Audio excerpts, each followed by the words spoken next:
Konnichiwa à tous et bienvenue sur le Japon Foufoufou, c'est David et je vais répondre dans cette vidéo à la question « Comment ai-je appris le japonais ?» Je vais vous parler de comment j'ai appris le japonais parce que si je vous parle de comment j'ai appris la langue allemande, on est mal barré.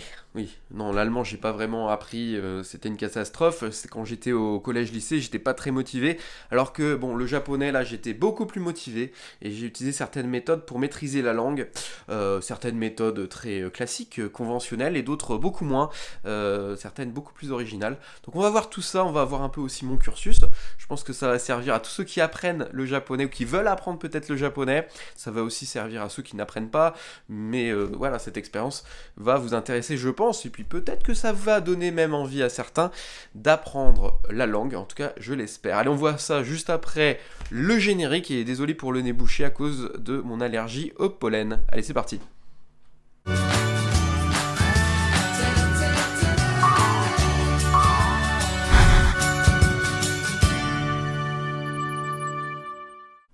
Déjà, quand est-ce que j'ai commencé à apprendre le japonais? Alors ça date un petit peu, c'était en 2005, j'étais encore étudiant en France, j'apprenais l'histoire, et je n'avais jamais fait de japonais. Mais dans mon université, il y avait des japonais, certains japonais qui venaient de Kanazawa notamment, qui étaient en échange. Je les ai rencontrés, ça m'a vraiment motivé pour apprendre le japonais, j'avais envie de pouvoir communiquer avec eux. Alors eux, ils parlaient français, mais j'avais vraiment envie... voilà, de pouvoir parler avec eux dans leur langue, en japonais, évidemment, et ça m'a donné aussi envie par la suite de faire des études au Japon, donc d'aller à leur place, hein. Eux, ils venaient en échange en France, et moi j'avais envie de faire le contraire, d'aller donc à l'université au Japon. Mais j'ai commencé vraiment en 2005, par moi-même, j'avais un bouquin, c'était le japonais en manga d'ailleurs, vraiment... très très basique pour les débutants. Bon, je vous ai déjà fait une vidéo sur les meilleurs manuels, sur les manuels que je conseille. D'ailleurs, je vous ai mis la liste dans la description de cette vidéo, si ça vous intéresse. Donc j'ai appris en autodidacte au tout début, mais vraiment c'était difficile d'apprendre par soi-même, on est d'accord. Là où j'ai vraiment amélioré mon niveau de japonais, c'est à partir de 2006, puisque l'année suivante, donc en 2006, eh bien j'ai fait un échange à l'université de Kanazawa pendant un an, et un deuxième échange encore d'un an à l'université de Shizuoka. Donc ça fait 2 ans en tout, donc un an plus un an, 2 ans en échange à l'université au Japon, 2 universités différentes, et c'est là vraiment que j'ai amélioré, que j'ai commencé à vraiment pouvoir parler, communiquer en japonais. Puisqu'il faut savoir que j'avais des cours intensifs tous les jours, le matin, l'après-midi, à l'université, avec de très très bons professeurs, des professeurs japonais, qui donnaient des cours. Alors, certains donnaient des cours de japonais directement en japonais, donc c'était à nous de nous démerder pour comprendre, ou sinon certains donnaient aussi des cours en anglais, donc des cours de japonais en anglais, et mon niveau en anglais, bon, était suffisant pour comprendre justement leurs explications en anglais. Mais comme c'était vraiment intensif, et puis qu'en plus, autour de moi, il y avait plein de japonais, c'était très pratique pour discuter avec les japonais, pour se faire des amis, tout de suite pour pouvoir pratiquer ce que l'on avait appris en classe, puisque lorsqu'on apprenait une formule de grammaire, par exemple, je vous donne un exemple comme ça va pas peut-être vous dire rien, mais par exemple, nanoni, qui veut dire même si, malgré que, eh bien, j'avais appris par exemple une phrase avec nanoni en cours, et tout de suite, dès que je sortais de la classe, j'ai essayé d'utiliser d'autres formules, d'autres phrases avec toujours nanoni, avec cette formule de grammaire que j'avais appris en cours, et bien justement pour pratiquer, et comme ça, après plusieurs utilisations, 3-4 utilisations, après ça restait dans le crâne, et puis les japonais aussi, les autres étudiants japonais me corrigeaient, donc c'était très pratique. Mais vous voyez, c'est une méthode très classique ça, hein. Donc j'avais des cours vraiment très bien structurés à l'université, et ça a vraiment changé les choses. C'est difficile, je pense, d'apprendre le japonais, pas impossible, mais difficile d'apprendre le japonais en autodidacte, disons que c'est plus long, mais là, si vous voulez, pendant 2 ans, hein, j'ai vraiment pu augmenter mon niveau très rapidement, grâce à ces 2 années en échange. Merci les relations internationales qui m'ont envoyé au Japon, ça m'a beaucoup aidé, et donc j'avais vraiment des cours tous les jours, mais pas que ça, parce que quand je rentrais à la maison, j'avais aussi des devoirs, bon ça reste une méthode assez classique, par exemple pour apprendre les kanji, je faisais des lignes de kanji, et ça pour les kanji, il faut apprendre, il faut faire des lignes, hein, vous n'avez pas le choix, il faut les apprendre par cœur. Certains m'ont demandé dans des vidéos, dans les commentaires, hein, certains d'entre vous m'ont demandé, est-ce qu'on doit absolument apprendre les kanji, puisqu'en japonais, il y a déjà les hiragana, il y a déjà les katakana, puis un troisième système, les kanji, c'est le plus difficile, c'est là où il y a le plus de traits. Mais est-ce que c'est vraiment nécessaire d'apprendre les kanji en japonais?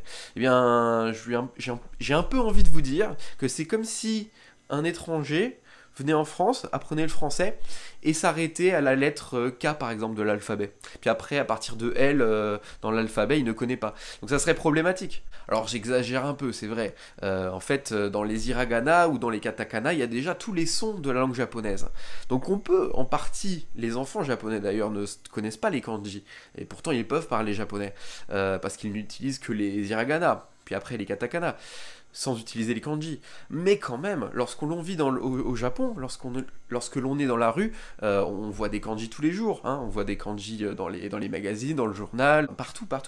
Donc il faut absolument maîtriser quand même les kanji, en tout cas un minimum, être capable de les reconnaître, sinon c'est compliqué. Le vrai apprentissage du japonais, j'ai vraiment commencé à apprendre à l'université au Japon, donc en échange, à partir de 2006 pendant 2 ans, donc jusqu'à 2008. Et c'est là vraiment que mon japonais a explosé, mon niveau de japonais a explosé, que j'ai été vraiment capable de parler avec les Japonais assez rapidement. À la fin déjà de ma première année en échange, je parlais déjà bien japonais. Et puis la deuxième année a permis d'apprendre davantage de vocabulaire, des mots plus compliqués, plus spécifiques, hein, d'aborder peut-être dans une conversation des thématiques un peu plus complexes, de parler d'économie, de politique, de philosophie, je ne sais pas. En tout cas, j'exagère, mais en tout cas voilà, d'avoir des conversations un peu plus profondes, alors que c'est vrai que pendant la première année c'était vraiment, on va dire, le japonais de base, évidemment, les formules de tous les jours. Mais après 2 ans, bon, voilà, j'avais déjà quand même un bon petit niveau en japonais. J'ai d'ailleurs eu le niveau JLPT N2, donc le niveau 2 du JLPT. Pour ceux qui comprennent pas, qui savent pas ce que c'est le JLPT, c'est l'examen le plus connu dans l'apprentissage de la langue japonaise. Donc c'est un moyen de vous évaluer, c'est international. On peut le passer au Japon. On peut le passer aussi dans d'autres pays, en France on peut le passer également, je crois à Paris, peut-être dans d'autres villes françaises, je ne sais pas, je vous mettrai le lien peut-être du LPT dans la description de la vidéo si ça vous intéresse. En tout cas, peut-être certains d'entre vous d'ailleurs l'ont passé le JLPT, donc n'hésitez pas à dire votre ressenti, à donner votre ressenti dans les commentaires. Il faut savoir que ça commence au niveau 5, le JLPT, donc le niveau le plus bas pour les débutants, enfin débutants un petit peu confirmés quand même, hein, parce qu'il y a des choses à retenir pour passer le niveau 5. C'est le niveau 5 le plus bas. Et ensuite niveau 4, niveau 3, niveau 2, et le niveau 1 qui est le niveau le plus élevé. Mais après 2 ans au Japon, de cours intensifs, j'avais déjà le niveau 2.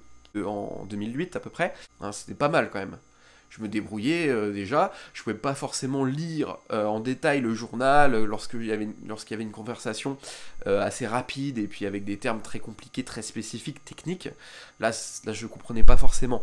Mais je me débrouillais déjà suffisamment pour avoir aucun problème dans la vie, entre guillemets, de tous les jours, avec le niveau 2 à ce moment-là. Mais j'ai continué mon apprentissage. Donc après les 2 ans au Japon, au lieu de continuer le cursus d'histoire, hein, d'historien, et d'aller en maîtrise ou en master, enfin en master oui, première année d'histoire, je suis parti en master première année de japonais. Hein, de japonais. J'ai envoyé mon dossier un petit peu partout. Comme je n'avais pas fait la licence, si vous voulez, il fallait que je fasse un dossier, il fallait que je passe des entretiens. Mais j'ai été pris à l'université de Paris 7. Si vous entendez un bruit bizarre, c'est le frigo qui fait un bruit assez démentiel. Bon, désolé si ça s'entend dans le micro. En tout cas, je reviens à ce que je disais. Je suis parti donc à Paris 7.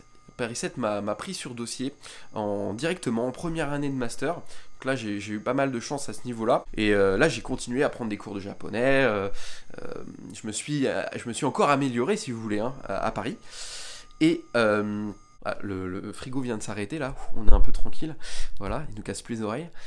J'ai pas tout de suite repassé le JLPT, parce que je visais du coup le JLPT N1, le niveau 1 du JLPT. Là, j'ai davantage, j'ai pris un peu plus mon temps. Il y a quand même un gros écart entre le niveau 2 et le niveau 1 dans l'apprentissage. Même s'il n'y a qu'un numéro, l'écart est assez gros entre le niveau 2 et le niveau 1. Et donc je suis parti à Rennes ma maîtrise de japonais obtenue à Paris. Je suis parti donc à Rennes pour un autre cursus encore une fois, donc histoire. Ensuite j'ai fait donc maîtrise de japonais à Paris et après ensuite j'ai voulu faire de la gestion, hein, pour pas n'avoir qu'un seul cursus littéraire. Je voulais aussi prendre des cours de management. Donc je suis parti pour un cursus de management spécialisé dans le Japon qui s'appelle le CFJM, Centre franco-japonais de management. Je vais aussi vous mettre le lien d'ailleurs dans la description de cette vidéo là si certains ça vous intéresse. C'est des cours de gestion, c'est un MAE, un Master Administration des entreprises, mais avec en plus de ça, le soir, des cours de japonais et puis des cours liés justement aux entreprises japonaises. Donc on apprend la vie en entreprise au Japon. On apprend beaucoup de choses. C'est vraiment assez intensif mais très intéressant. Ça m'a beaucoup servi aussi pour encore améliorer davantage mon japonais. Et puis, dans ce MAE, dans ce Master Administration des entreprises, j'ai pu faire encore un échange, là de 6 mois cette fois-ci, à l'université de Tohoku, c'était à Sendai. Donc j'étais encore en échange avec, cette fois-ci j'étais en échange avec l'université de Rennes. Et je suis parti 6 mois encore. J'avais des cours de gestion en japonais, j'avais des cours de japonais aussi. Mais les cours de gestion en japonais, je peux vous dire que c'était quelque chose. En cours par exemple de marketing, mais avec des japonais autour de moi. Donc je vous laisse imaginer. Les cours étaient donnés par des professeurs japonais et ils vont assez vite, hein. Ils vont très très vite. C'était coton, c'était vraiment chaud pour suivre. Je vous laisse imaginer, mais ça a été aussi un très bon exercice. Je me suis amélioré dans l'apprentissage de la gestion, du marketing, du management, mais en plus de ça, ça m'a aussi permis de m'améliorer encore plus en japonais. Et j'ai passé en 2010, fin 2010, à l'université dans laquelle j'étais au Japon, à l'université de Tohoku, le JLPT, parce que eux ils organisent le JLPT tous les ans à peu près, ou c'est peut-être même 2 fois par an, je sais plus. En tout cas, j'ai pu le passer directement à l'université. Alors c'est pas parce que qu'on obtient le niveau 1 du JLPT que l'on n'a plus rien à apprendre en japonais, hein, même si c'est le niveau le plus élevé, il y a toujours des choses à apprendre, il y a toujours de quoi s'améliorer, mais en tout cas voilà, c'est un niveau très élevé. C'était marrant de voir le nombre d'étudiants étrangers qui passaient l'examen du JLPT N1. Puisque dans les autres amphithéâtres où ils passaient au même moment, si vous voulez, les examens N2, niveau 2, niveau 3, etc., il y avait une grosse proportion aussi d'étudiants occidentaux, étrangers mais occidentaux.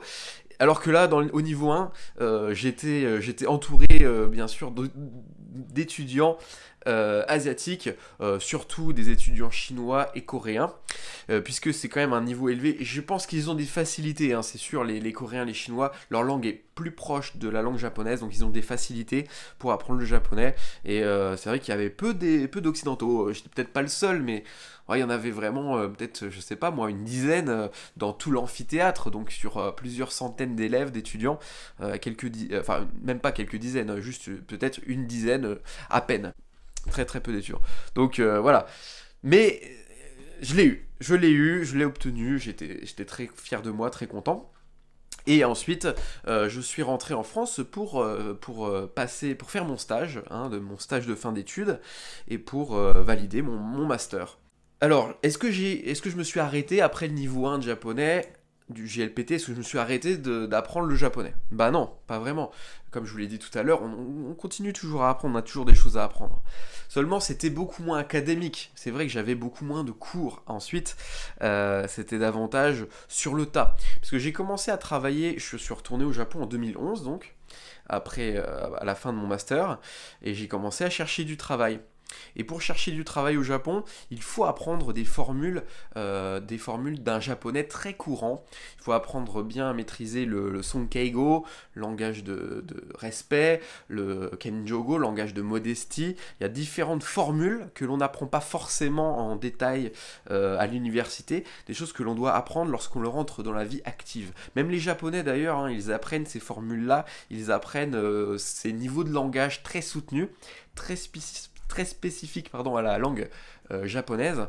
Même les Japonais, hein, les étudiants japonais apprennent ça lorsqu'ils recherchent du travail, lorsqu'ils font leur Shushoku Katsudo, c'est-à-dire leur recherche de travail.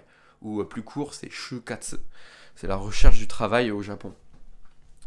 Donc j'ai continué quand même à m'améliorer. Ensuite j'ai trouvé du travail à partir de 2012 et commencé à travailler en entreprise et entouré de japonais évidemment, je ne pouvais que m'améliorer encore, apprendre des mots de vocabulaire plus complexes, des choses qu'on n'utilise pas forcément dans la vie de tous les jours. Et voilà, j'ai encore dû progresser. Mais j'ai arrêté évidemment après, donc à partir de 2011, à la fin de mes études, j'ai arrêté les cours de japonais. Après j'ai plus eu de cours de japonais. Alors, je vous ai parlé des méthodes classiques des cours. Je vous ai aussi parlé des devoirs que j'avais à faire à la maison. Évidemment, j'avais des lignes de kanji à faire, tout ça. Mais ça, c'est un apprentissage de la langue très classique. Je vais vous donner maintenant quelques méthodes que j'ai utilisées dans mon apprentissage, qui ont été vraiment très utiles pour moi, qui m'ont permis de m'améliorer, mais qui sont beaucoup moins conventionnelles, beaucoup voilà, originales, un peu plus originales. Alors déjà, une méthode infaillible, c'est entre guillemets, et heureusement qu'Eri n'est pas là, entre guillemets, je dis bien entre guillemets, se servir de son petit ami ou de sa petite amie, eh bien pour se faire réviser, pour les révisions. Pendant les dates, donc les rendez-vous amoureux, les rendez-vous galants, hein, très romantiques évidemment, avec Eri notamment, au début, eh bien, je demandais beaucoup à Eri, à un moment de la conversation, je sortais mon manuel de kanji ou de vocabulaire et je lui demandais de me faire un petit peu réviser les derniers kanji ou les derniers mots de vocabulaire appris. Si j'avais des questions auxquelles le professeur n'avait pas forcément répondu, eh bien, je posais aussi les questions à Eri. Et ça, c'est vraiment une méthode infaillible, c'est vraiment très très utile. Par contre, il ne faut pas non plus en abuser. Parce que sinon après vous allez passer un sale quart d'heure, hein, si vous voyez ce que je veux dire. Et je parle en connaissance de cause. Donc il ne faut pas non plus que votre petit ami ou votre petite amie ait l'impression, japonais ou japonaise, ait l'impression que vous l'exploitez pour réviser votre japonais uniquement, que vous ne vous intéressez qu'à ça. Non, il faut pas en abuser non plus. Donc voilà, chaque chose a ses limites évidemment, mais voilà, hein, avoir un petit ami ou une petite amie évidemment, c'est plus pratique pour progresser, pour s'améliorer. Avec des amis japonais, ça peut aussi faire l'affaire. Je me souviens qu'il y avait beaucoup d'échanges organisés entre étudiants étrangers. Donc quand j'étais en échange entre étudiants étrangers et japonais et étudiants japonais, nous on leur enseignait l'anglais ou le français et eux ils nous donnaient en échange des indications des cours de japonais. Donc c'était donnant, gagnant-gagnant, et ça marchait très bien, c'est très utile aussi, puis ça permet de se faire des amis, il y a plein de choses organisées comme ça pour les étudiants. Donc c'est vraiment tout ça qui m'a permis aussi de progresser, ça on l'apprend, c'est des choses qu'on n'apprend pas dans les livres en fait, hein. Dans les livres ou en cours de japonais, dans une classe classique. Ouais, c'est pas mal ça. Autre méthode, là beaucoup moins, on va dire conventionnel, que moi j'ai utilisé, ça a très bien marché pour moi, peut-être que ça marchera pas pour vous, je ne sais pas. En tout cas, moi j'adore le karaoké. J'en avais déjà parlé d'ailleurs de ça, et donc j'avais, à chaque fois que j'allais au karaoké, il faut dire que j'y allais beaucoup, hein, au karaoké, à peu près 2-3 fois par semaine, hein, oui, à cette époque-là, j'avais du temps, et donc j'y allais beaucoup. Maintenant que Liam, mon fils, est né, c'est vrai que je vais avoir beaucoup moins de temps pour aller au karaoké, bon ça c'est pas grave, hein, à cette époque-là, quand j'étais étudiant, j'avais beaucoup de temps, donc 2-3 fois par semaine, j'allais au karaoké, et j'y allais pas les mains vides, je prenais avec moi mon manuel de kanji, hein, pour pouvoir justement, lorsqu'il y avait, parce que c'est bien le karaoké, il y a les sous-titres, il y a les paroles, il y a plein de mots que l'on ne connaît pas, donc je cherchais dans le manuel de kanji tous les mots, pas tous les mots, parce qu'après il faut bien chanter de temps en temps, mais en tout cas certains mots je les cherchais dans le manuel et ça me faisait bosser aussi mes kanji. Et ce qui est très intéressant avec le karaoké, ça je l'avais peut-être pas précisé dans les précédentes vidéos, mais lorsqu'on doit chanter en japonais, on a un rythme à respecter. La musique va pas s'arrêter toutes les 10 secondes pour vous laisser justement chanter ou pouvoir lire les sous-titres à votre vitesse. Non, il faut respecter le rythme de la musique. Il faut vous forcer à lire à une certaine vitesse. C'est une très bonne chose. En tout cas, pour moi, ça a vraiment été une très bonne méthode parce que je pense quand même que lier quelque chose que l'on aime, une activité que l'on aime à justement l'apprentissage, c'est la meilleure façon de progresser. Donc ça a été le karaoké pour moi, mais ça peut être autre chose pour vous. J'ai jamais vécu l'apprentissage du japonais comme comme une corvée ou quoi que ce soit. Non, c'était vraiment très agréable. C'était un défi que je m'étais lancé à moi-même, si vous voulez, de progresser en japonais pour pouvoir communiquer avec les personnes autour de moi. Je voulais vraiment parler le mieux possible, le plus rapidement possible. Alors on ne devient jamais parfait en japonais. On a toujours, je dirais pas certaines lacunes, mais c'est très très très dur de parler exactement comme les japonais, même avec un niveau très élevé. Mais on peut s'en approcher. Et il faut pas non plus s'obliger à avoir une maîtrise à 100% du japonais, c'est pas possible. Donc faut pas non plus se mettre trop de pression. Faut savoir rester réaliste aussi. Faut viser les 80%, 90%, 100%. À mon avis, c'est pas possible. Voilà, ça risque de vous frustrer si jamais vous n'arrivez pas à parler parfaitement japonais. Mais c'est peut-être pas nécessaire pour vivre au Japon. Par contre, il faut quand même bien parler japonais. Il faut bien s'exprimer. Il faut connaître les hiragana, les katakana et encore une fois aussi les kanji. C'est inévitable, selon moi, si on passe vraiment à côté de quelque chose, que ce soit au niveau de la langue, mais aussi au niveau de la culture. Parce que la langue, ça permet d'apprendre la culture. Hein, si on utilise cette expression-là à tel moment ou pas, c'est lié à la culture aussi. Donc apprendre la langue, c'est apprendre la culture, et pas apprendre la langue, c'est vraiment... c'est bête, quoi. C'est bête, vous passeriez vraiment à côté de quelque chose. Si vous aimez le Japon, il faut apprendre la langue. Mais bon, le 100%, à mon avis, il est quasi inatteignable, je pense. Peut-être que vous avez d'autres méthodes. Chacun a ses méthodes, hein, ses propres méthodes, c'est bien, puisqu'on est tous différents. Donc il n'y a pas une seule méthode, unique méthode pour apprendre la langue. Il y a plein de méthodes. Il y a à peu près autant de méthodes que de personnes. Il y a des méthodes classiques, comme des cours de langue, ou réviser, faire des exercices, des choses comme ça, réviser à la maison, les manuels et tout ça. Si ça vous intéresse, allez voir la vidéo où je parle des meilleurs manuels, enfin en tout cas de ceux que je conseille moi, que je connais moi, hein. Je vais pas parler des manuels que je ne connais pas, mais je vous donne une liste de manuels, donc n'hésitez pas à la consulter. Et après, chacun a sa méthode. En tout cas, voilà, vous avez compris pour moi comment ça s'est passé. J'ai toujours des choses à apprendre. On n'est jamais parfait. Même aujourd'hui, j'apprends, évidemment. C'est l'école aussi après de la vie, on va dire. N'hésitez pas à me dire en commentaire quelles sont vos méthodes. Donnez-vous des conseils entre vous aussi, parce que la communauté, je suis sûr que vous avez plein d'autres conseils que moi, j'ai pas forcément donné dans cette vidéo. Donc je pense que ça va vous servir.